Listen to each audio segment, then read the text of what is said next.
Граѓаните пазареле поевтино во ноември. Минималната кошница е намалена за 370 денари во споредба со октомври, што според синдикатот се должи на пониските цени на овошјето и зеленчукот во маркетите. Сепак регистрирани се и поскапувања, а значителен скок има кај цената на јајцата. Нажалост, видовме многу поскапени продукти, како што се јајцата, например, 39 денари зголемени за еден месец и ред други. Меѓутоа, генерално 300 денари е поевтин животот од ноември, мислам споредбено со месец октомври. Синдикалната кошница покажува дека на домаќинствата им биле потребни нешто на 65.000 денари за да го поминат месецот. Повеќе од третина трошат само за храна, а остатокот за сметки, транспорт, облека, образование, здравство. Токму поради високите цени, ССМ не отстапува од барањето за зголемување на платите, а приоритет е скок на минималната.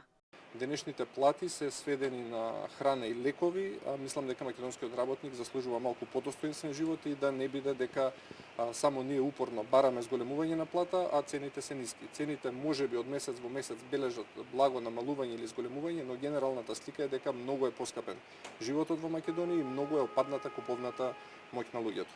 Министерот за економија пак Дурмиши неделава изјави дека зголемувањето на минималецот на 500 евра ќе ја подгре инфлацијата која постепено се стабилизира. Во октомври трошоците за живот се зголемени за 4,5% и според владините очекувања, до крајот на годината истата ќе се спушти меѓу 3,5 и 4%. Наташа Мерсовска, Сител телевизија.